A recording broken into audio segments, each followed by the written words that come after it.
your word, and we may find very practical applications for your word, so that we may be strengthened. Lalong-lalo ang mga nanghihina, mapalakas ang iyong salita, at yung mga malalakas ay lalo pang mapalakas, Lord, para magamit sa pagtulong sa mga nanghihina. Iniaalay namin ang panahon namin sa ngayon. Kayo po ang kumilos, kayo po ang makapangyari, kayo po ang siyang maging tunay na tagapagsalita. Nawa, Lord, hindi lang ito isang habit, ang pakikinig na yung salita, hindi lang isang activity, kundi isang act of worship. That you may actually, Lord, descend into our lives, into our hearts, and make your word come alive. Makita namin, Lord, yung makahulugan at yung application nito sa aming buhay. Lord, we ask you to be the speaker. This is your word, so you may apportion your word to our needs, from your ability to our need, O God. And we pray, Lord, that you may be glorified in the process. Especially as your word take fruits and bear fruits in our lives, bear fruits of righteousness, stability, peace, and godliness. May your word, Lord, be our food. And may you be the true speaker. Use your servant only as your footstool, but speak to your people. And in the name of Jesus, we'll eject, rebuke, drive away, bind the work of the devil, and set the Spirit free, so that you, O Holy Spirit, may work in us and through us. Father, we commit this time to you, confident that you hear as we ask in Jesus' mighty name. Amen. Nanghihina ako. Naramdaman nyo na po ba sa buhay nyo yan na parang isang problema na lang bibigay na kayo? Parang ayoko nang makarinig pa, hindi ko na kaya, tama na muna ngayon, magpahingahin muna ako.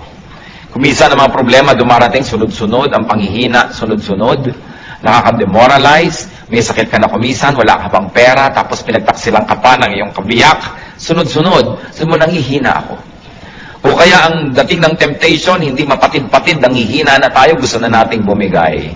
O you might be discouraged, disillusioned, ang lahat ng effect niyan, panghihina. Magkakamag-anak po ang mga feelings na nagbibigay nitong weakness na ito sa ating puso. But ito ay isang kasinungalingan. Because Jesus is strength and power. Kaya mga anak niya ay dapat nabubuhay sa victory, sa strength, sa power. What do people say? People say, I'm afraid. What does God in the Bible say to Christians? Hindi bagay sa'yo.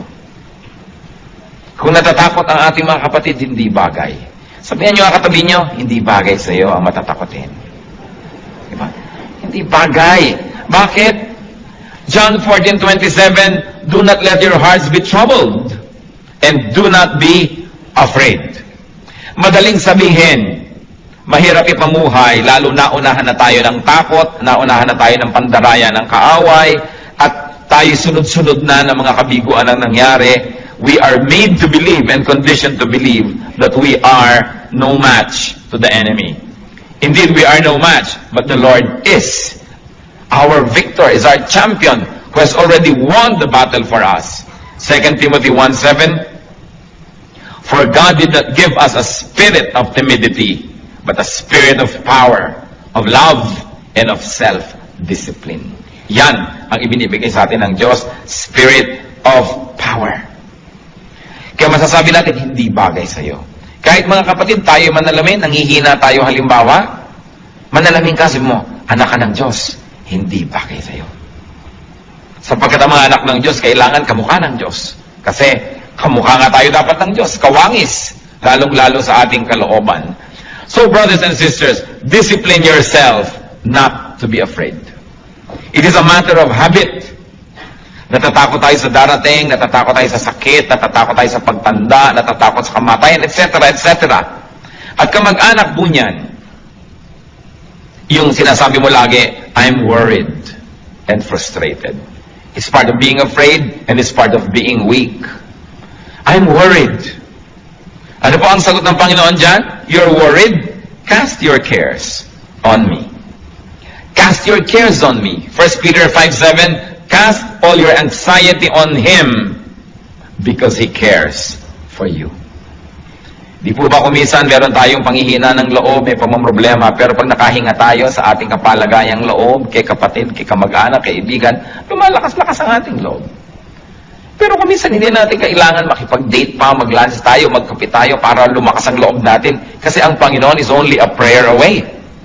And through prayer, we can cast all anxieties and cares on the Lord. So kung meron tayong problema, isumbong mo sa Diyos. Nakatutulong kung minsan na may napagsusumbong-sumbongan tayong kapwa-tao, meron tayong nahihinga-hingahan, pero huwag yung magiging kapalit nung tayo na nanalangin at lumalapit sa Diyos.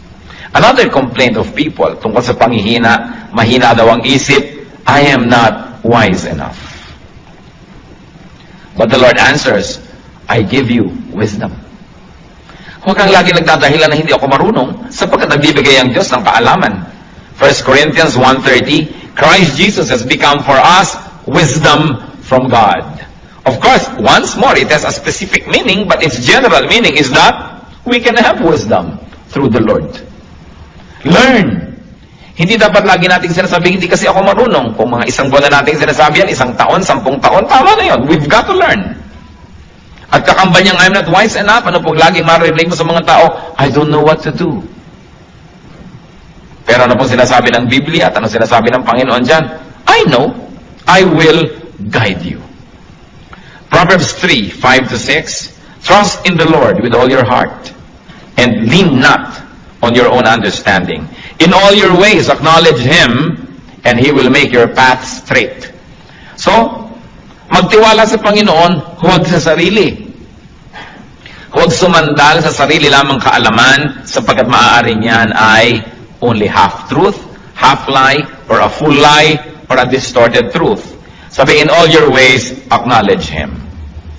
Pag hindi po tayo sang-ayon sa kalooban, sa sinasabi, sa turo ng Diyos, doubt your scholarship, but do not doubt God. At kung tayo po ay hindi sang-ayon sa Diyos, siya ang ating sundin, kasi siya yung Diyos, at siya yung tunay na marunong. It is important to acknowledge our lack of wisdom, and then seek God's wisdom. Ano po ang sabi ng mga tao doon sa mga, wala kasi akong alam, clueless ako, wala talaga akong alam dyan sa mga bagay na yan. Anong sagot sa atin ng Panginoon niya? Ask me, and I can give you discernment. Kaya yung panalangin sa Psalm 119, verse 1-5, I am your servant, give me discernment. So humihingi ng discernment to know right from wrong. Knowledge po, madali naman yan na makolekta kasi information lang yan But what do you do with knowledge? How do you apply knowledge? Then that becomes wisdom. Paano natin papakinabangan yung alam natin na informasyon? Kaya some people only become more and more knowledgeable, but it doesn't make them wiser.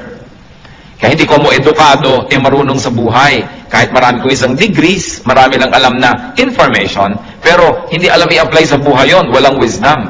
Marami naman hindi nakapag-aral, pero talagang wise. Pag pinakinggan mo, daig pa nag-aral. Kasi magkaiba naman yung knowledge sa wisdom.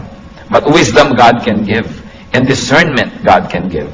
Kaya sa Psalm 119, 1-5, I am your servant, give me discernment. Pero may kondisyon, I am your servant. Ibig sabihin, ako po'y lingkod nyo, sumusunod sa inyo, napapasakop sa inyo, bigyan nyo ako ng kakayahan na makilala ang tama sa mali, because error often comes dressed as truth. Siyempre, yung kasinungalingan, dapat dumating yan na nakabihis na siya ay katotohanan para makapandaya. Alangan mang dumating ang kasinungalingan na hubad, di alam yung kasinungalingan yon. Kaya nakakapandaya. Dapat may discernment. At yan ay nahihingi. Ask God for discernment. Sa pagbabago po ng ating buhay, sa pagbabago ng ating pananaw, importanteng magbago muna ang ating isip at paraan ng ating pag-iisip. Kaya sabi sa Romans 12:2, be transformed by the renewing of your mind. Then you will be able to test and approve what God's will is, His good, pleasing, and perfect will. Yan ang kagustuhan ng Panginoon, tayo mabago. At wala pong nagbabago hanggang hindi mo na nababago ang paraan ng kanyang pag-iisip. Kaya ang ating isip ay pinapakain natin ng karunungan na nagmumula sa Diyos, at pagkatapos hinihinga natin ang pagpapala na yung karunungan na yun ay madilig at maging wisdom, maging applied knowledge. Kakambal din reklamo ng mga tao dyan sa I'm not wise enough, hindi ako marunong. Yung mga iba excuse na yun Sa karunungan nga nila, nagkukunwa-kunwang di marunong para hindi maging responsible, para hindi mo asahan at huwag masisi. But the Bible says you can be wise. Hindi bagay sa mga anak ng Diyos ang hindi wise. Dapat ang mga anak ng Diyos ay wise. James 1:5, If any one of you lacks wisdom, he should ask God, who gives generously to all without finding fault, and it will be given to him.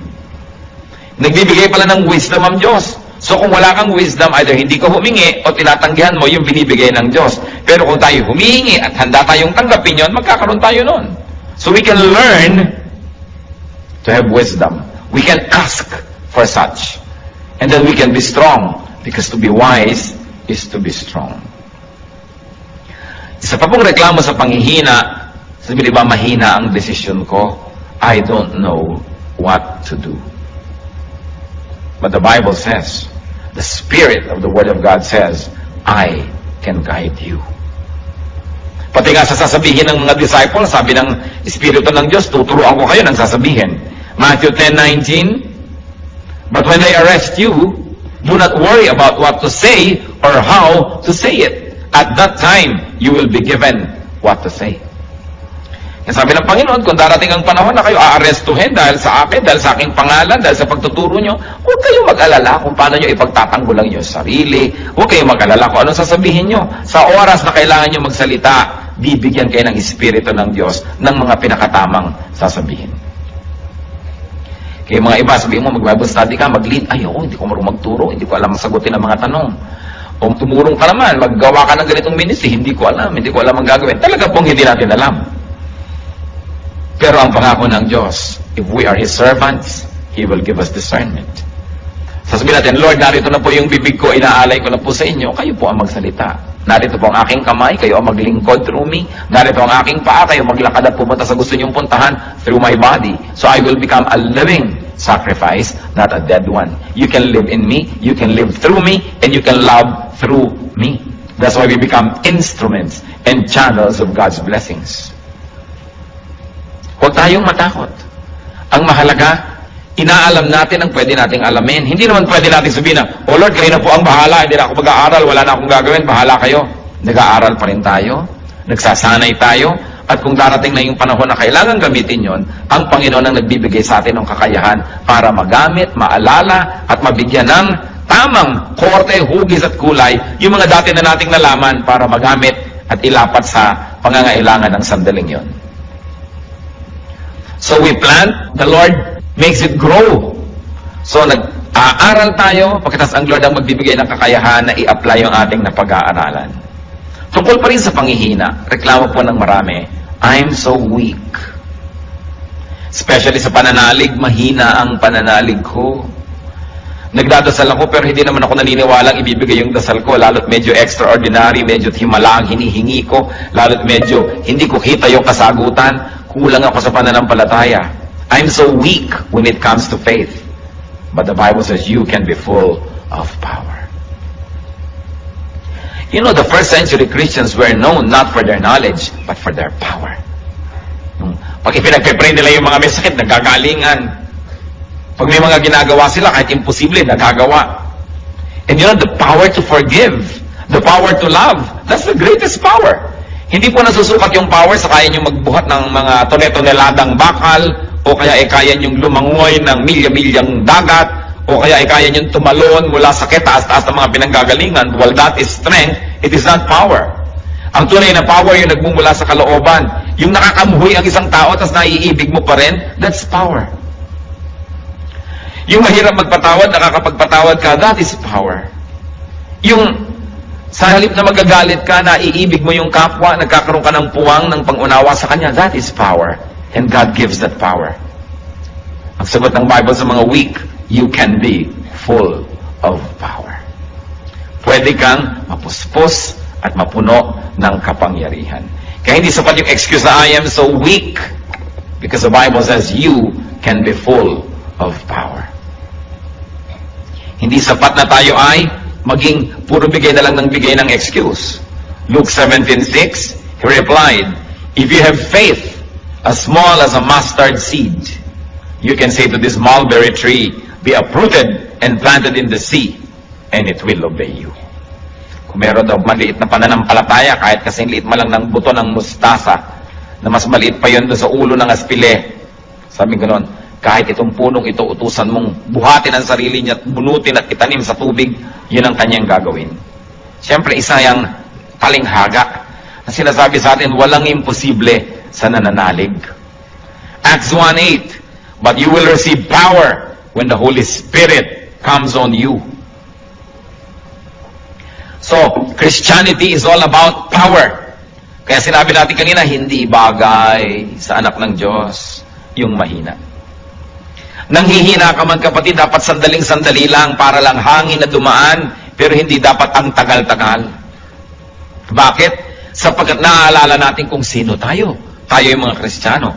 Naaalala natin kung sino ang tumataguyod sa atin, si Kristo. Naaalala natin kung ano ang nagawa niya at nagagawa at patuloy na gagawin, lumalakas tayo. Kaya hindi bagay sa mga anak ng Diyos ang pinanghihinaan ng loob ng matagal. Paminsan-minsan, dinadapuan ka, parang langaw, ayaw mo man, nadadapuan ka, pero siguro naman nabubugaw mo para hindi magtagal. So, ganun din yung mga espiritu ng panghihina. Pag dumapo at nadaya ka at nanghina ka, teka, sino ba ako? Anak ako ng Diyos. Sino ba yung nagsusustain sa akin? Si Kristo, na pati ang kamatayan ay kanya nagapi. Sino ba ang kakampi ko? The Lord of Lords, the King of Kings. So, bakit ako ganito? Hindi bagay sa akin. Therefore, the Bible says, you can be strong. 2 Corinthians 12:9. But he said to me, my grace is sufficient for you. Church, read aloud. For my power is made perfect in weakness. Therefore, I will boast all the more gladly about my weaknesses, so that Christ's power may rest on me. Ano sabi ni Lord? My grace is sufficient for you. My power is made perfect in weakness. Kaya sabihin natin, Lord, weak po ako sa area na yan. Sabi niya, mabuti. Strength ko yan eh. Hindi ka aasa sa sarili mo, umasa ka sa akin at makikita mo magiging strong ka. Lord, 3 araw na ho, weak pa rin ako. Kasi hindi ka umaasa sa akin, umaasa ka sa sarili mo. Lord, weakness na weakness ko po, yung ganyang magagandang mga babae. Sabi, Lord, strength ko yan. Umasa ka sa akin. Halika, tuturuan kita, tutulungan kita. Lord, weakness ko po yung pera. Pag pera na pinag-uusapan, talagang nalilito na ako. Kung nasan ang kaliwa at nasan ang kanan. Sabi, Lord, strength ko yan. Tuturuan kita. Lord, weakness ko po yung magalit. Pagka napoprovoke ako, talagang napakadali kong magalit. Strength ko yan. Makinig ka sa akin, sumunod ka sa akin. Kung yung mga weaknesses po natin, papayagan natin ang Panginoon doon ay kumilos at punuin yon, yun ang magiging strength natin. Kaya sinabi, when I am weak, then I am strong. Kung yung weakness ko, isusuko ko sa Diyos. Alam niyo kung bakit nagkakandagi-bagi-ba ang buhay natin? Dahil sa weakness. Yung weakness, isinusuko kay Satanas. Weakness ko ang pera, tapos sabi ni Satanas, etong pera, sunod ka na agad. Kaya nasisira. Weakness ko ang kagandahan, so eto ngayon dumaan si maganda. Nasira ka na. Weakness ko yung pride, so tinempt ka ni Satan to be proud because God will not tempt you to be proud. O bumigay ka na, naging ka ng proud, nasira. Tatandaan po natin, yung weakness can make or break you. Your weakness can make you if you surrender it to Christ and let the strength of Christ apply to that weakness. But your weakness can break you if you surrender it to Satan. Kaya nangyayari po yan kung minsan, o may mga hihinang ngipin, o yung ipinagawa at ipinaayos sa magaling na dentista, yun ang pinakamalakas. Kasi na-ministeran Kung minsan may mahihina ka sa iba't ibang subject sa school, kung saan ka nagpa-tutor at nagpaturo, yun ang nagiging strength mo. Kasi pinayagan mo na yung strength ng iba, malagay dun sa area of your weakness. That's why if the strength of God is applied to our weaknesses, then we become very strong. Kaya yung po mga mahina, sabihin natin, then I'm strong. I can be strong through Christ. Kaya ang sinasabi niyan, I can do everything through Christ who gives me strength. Weakness makes room for God's power.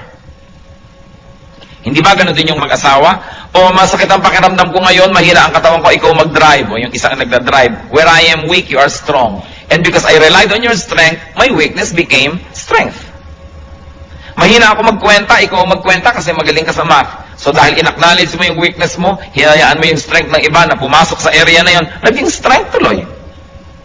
Mahina ako sa pagdisiplina sa mga anak natin. Ikaw nga magdisiplina. Susuportahan kita. Nagiging strength.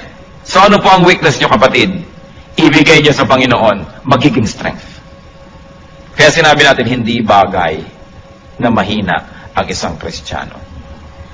At tungkol din sa panghihina, pagreklamo ng marami, lanta na ako. No more energy. Hindi ko na kaya, pagod na ako sa pagtuturo, pagod na ako sa ministry, pagod na ako sa pagpapakamanal, pagod na ako sa pagiging mabuti. Mahina na ang katawan ko, mahina na ang espiritu ko. But the Bible says, you can be refreshed. John 4:14, but whoever drinks the water I give him will never thirst. Indeed, the water I give him will become in him a spring of water welling up to eternal life. Sabi ng Panginoon, nauuhaw ka? Dito ka uminom. Ang ipapainom ko sa'yo, pag ininom mo, di ka na mauuhaw uli. Pero Lord, bakit lagi na lang ako nauuhaw? Hindi ka sa akin umiinom. Kasi ang sinabi, pag uminom ka sa aking bukal, hindi ka na mauuhaw muli eh. Pero bakit lagi na lang uhaw ng uhaw yung marami? Lagi na lang lungkot na lungkot, samantala ang Panginoon ay kasiyahan. Lagi na lang takot na takot, samantala ang Panginoon ay stability and security. Because we really do not let the power of Christ rule our lives. Kaya ang sabi sa Psalm 1, verses 1 to 3, blessed is the man who does not walk in the counsel of the wicked, or stand in the way of sinners, or sit in the seat of mockers. He is like a tree planted by streams of water, which yields its fruit in season, and whose leaf does not wither. Whatever he does prospers. So ano man daw ang ginagawa nung tunay na nakasawsaw ang kanyang ugat doon sa batis ng Panginoon, kahit anong ginagawa niya ay nagiging mabunga.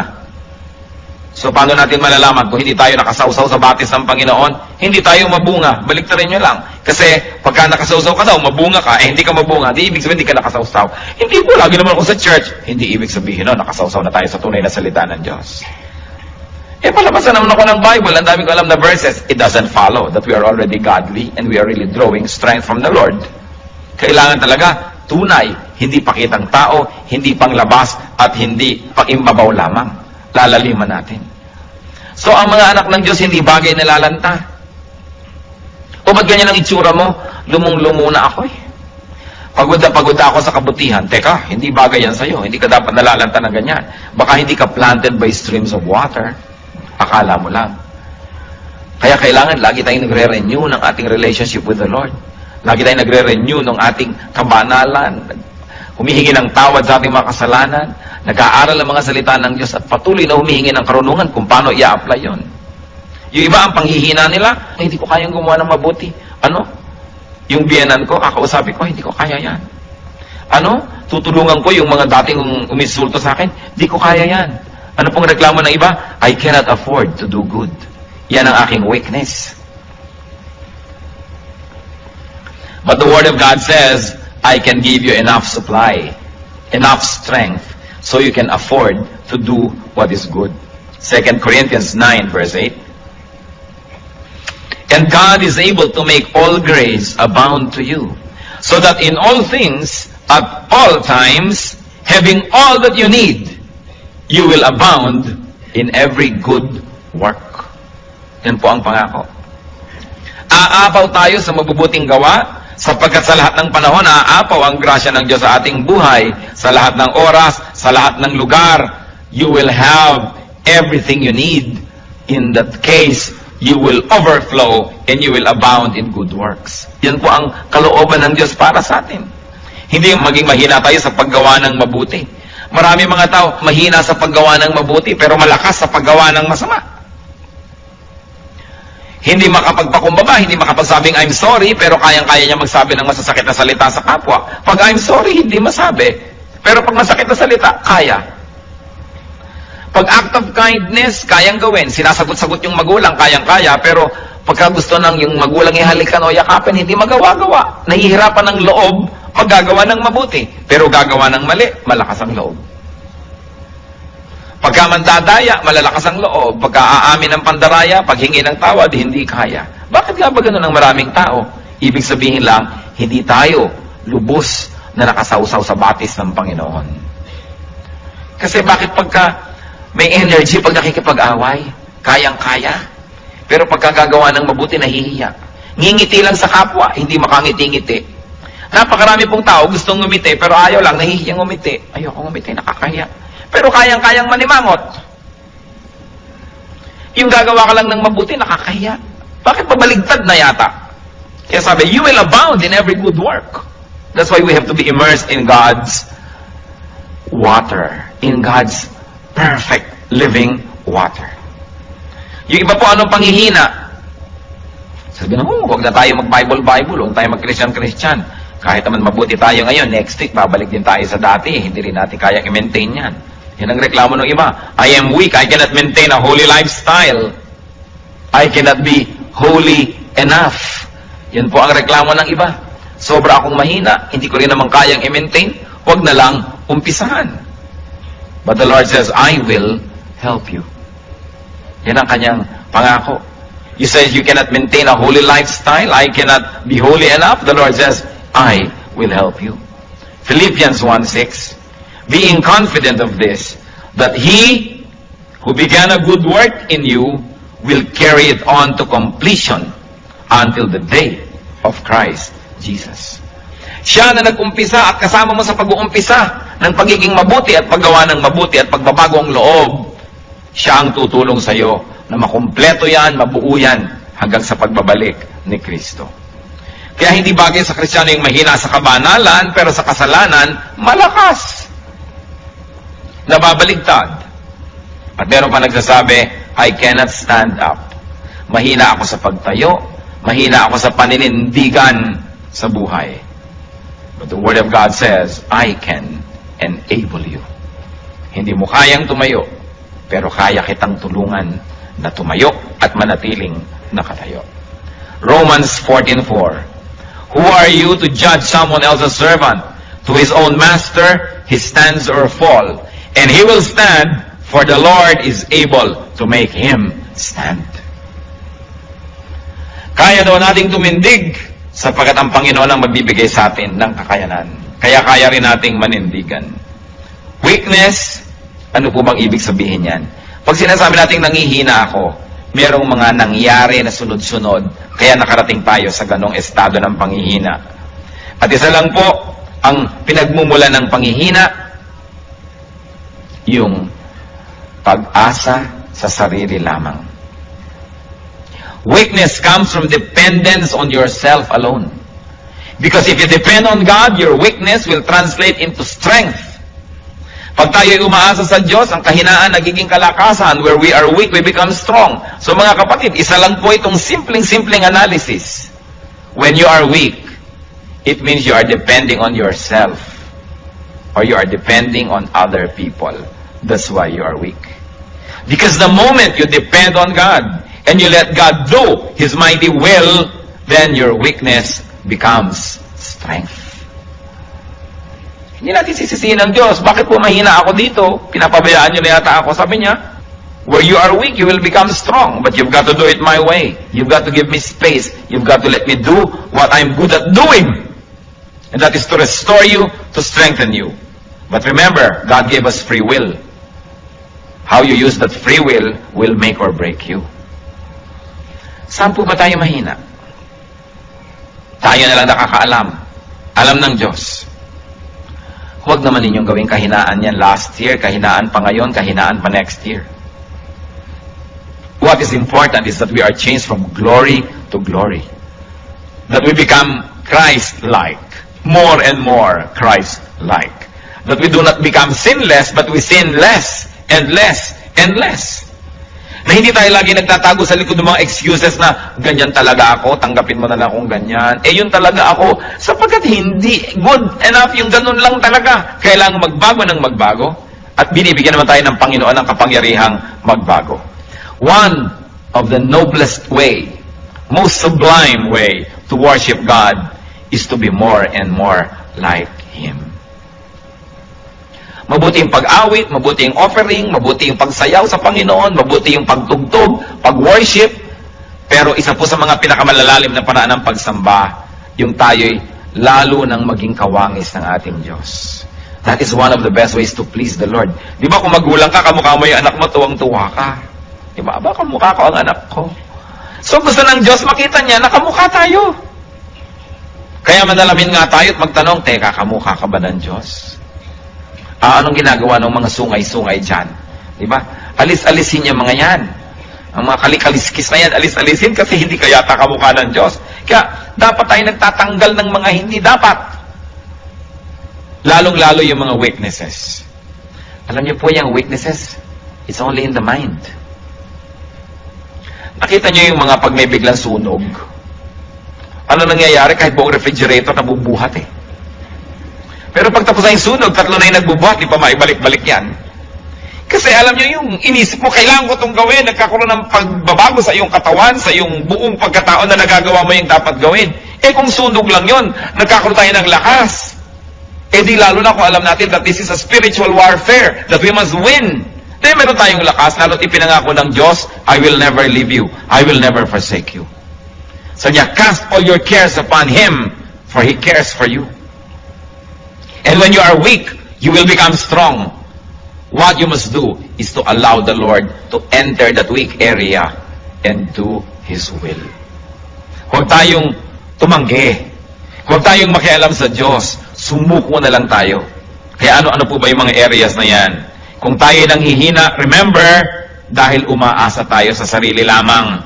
Sapagkat kung umaasa tayo sa Diyos, we are planted by living waters. Our leaves do not wither. We bear fruits in season. Sabi niya, I'll give you living water and you will thirst no more. Yet why do many of us thirst in various areas of our lives? We thirst in our emotional life, in our intellectual life. We thirst here and there. We long for what we should not be longing for. Sometimes we become jealous and covetous and mainggitin pa at kung ano-ano. It means that we are not letting the Lord work in our weakness.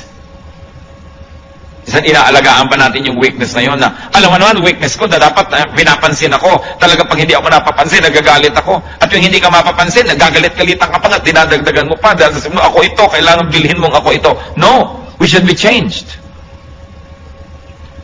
Be changed by the renewing of your mind. Ang kagustuhan kasi natin kumisan, paikutin ang buong planeta, mag-adjust sa atin. Yung tuwang-tuwa tayong, huy, talagang pag nakakakita ng pula yan, nagagalit, kaya huwag ka magpapakita ng pula. Talagang pagka nai-ignore yan, nagagalit, kaya papansinin mo lagi. Lalo tayong bine-baby ng mundo, lalo lamang lumalaki yung loob natin sa ating mga kalikuan. Kaya pag alam natin, mali ako dito, Lord, I surrender this weakness to you. Turn it into strength. And I know that the Lord will do it because God said it. And if God said it, then it must be true. Hindi pwede na nabubuhay tayo sa weakness.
Gusto ni Satan yung naniniwala kang weak ka eh.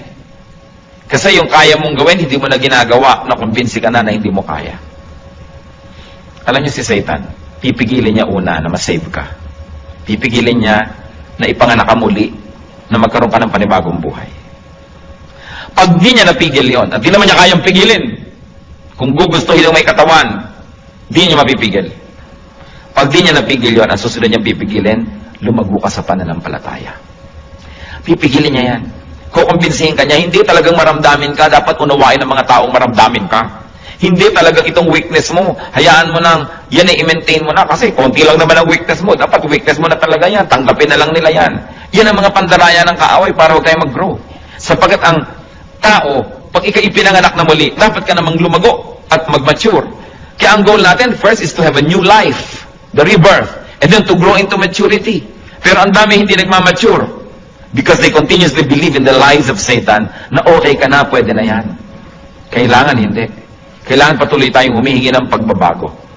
At pag nag-grow ka, nagiging kang strong, anong gagawin ni Satan? Bibigyan ka ng mga kadayaang, mahina ka, hindi mo kaya.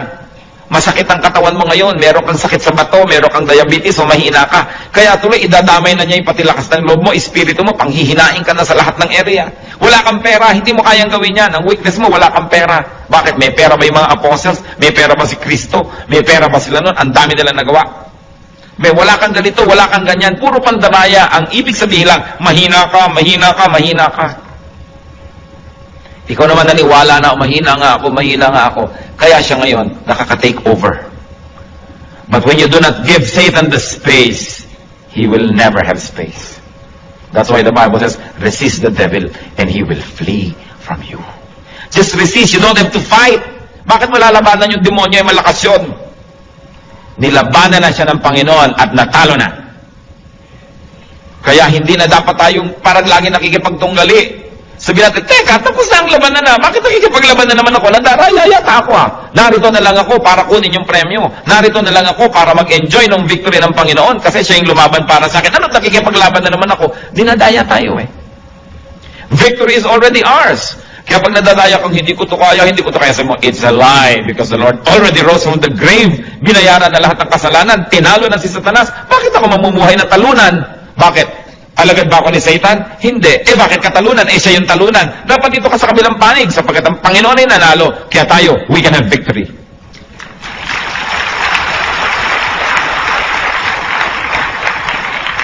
Malaking bagay po kuminsan yung naaalala mo kung sino ka.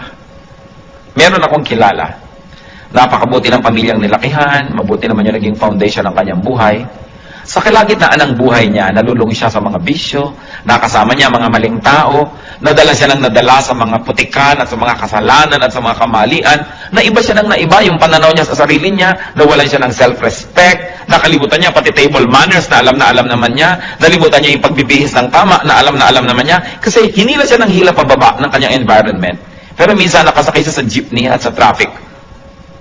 Napag-isip-isip niya kung sino siya at sinong pinanggalingan niya. Sabi niya, teka, pag tinitingnan ko yung sarili ko, hindi ako ito. This is the distorted version of me. And I was distorted because of the wrong company I kept. I was distorted because of the wrong beliefs I espoused.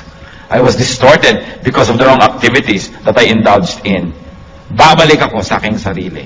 Babalik ako sa kung sino ako talaga. At ginawa po niya yon. At nakabalik siya sa kanyang dating status. May paggalang sa sarili, merong dignity, at iginagalang ng iba. Tayong mga anak ng Diyos, we are created for holy work. We are created for dignity. We are created for respectability and for fruitfulness. If this is not happening in your life, mag-isip-isip dahil hindi ito ang tunay niyong pagkatao. Tayong anak ng Diyos, ang pagkatao natin, yung pagkatao ni Kristo. Yung Espiritu ng Diyos. Kaya kailangan nabubuhay sa buhay natin yan, sa puso natin. Titingnan natin ang mga pinagsasasabi ng ating bibig kung tama sa identity natin, ang ating lifestyle, ang ating ginagawa. We are a royal priesthood, a holy nation, servants of God. Less than that, hindi bagay sa atin.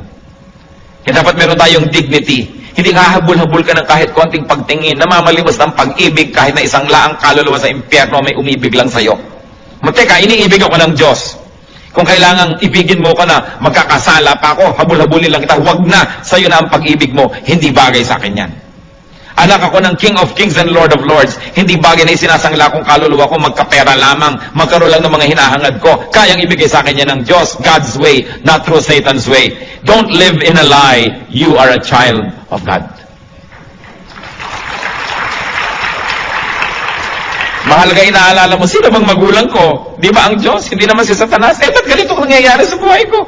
Bakit sinusunod ko si Satan? Mali. Sino tayo?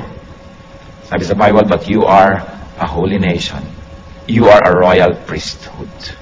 You are the children of God, children of light. You are the inheritors of all of God's creation. Seed of Abraham through Christ. Pag naaalala natin kung sino tayo, mamumuhay tayo above all our weaknesses. Mamumuhay tayo ng kagalang-galang na paraan. Kung kinakailangan mabawasan yung material blessing na yan, basta maging kagalang-galang tayo, di bale. Pero hindi tayo magpapakahamak, magpakadusta-dusta, magkaroon lang ng kotse, magkaroon lang ng bahay, magkaroon lang nito. Sapagkat lahat ng bagay na yan, lilipas din. Hindi kailangan na yung espiritu, which is forever, will be sacrificed for something, for some matter, which will decay in a matter of years. It's important to remember who we are. Because when we do, we live according to the true identity. Sasabihin niyo, pero sino ba ako? Dati naman talaga akong taong putik. Dati naman talaga ako nasa kasalanan. Dati naman, no! 2 Corinthians 5:17, if anyone is in Christ, he is a new creation. The old is gone, the new has come. May bago na tayong pagkatao at dapat tayong mabuhay according to that new person and new personality. Nilimutan ng Diyos yung dati natin mga ginawa, mga kasalanan at mga pagkakamali. Binigyan tayo ng bagong pasimula. Kaya dapat yun na ituloy na natin. Hindi yung sinasabi sa Bible that the seed is washed only to wallow in the mire. Hinugasan na ng hinugasan, pagkatapos babalik din lang sa putik. Nahugasan na tayo, panindigan natin. At hindi tayo dapat magpabalik-balik sa mga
kamalian.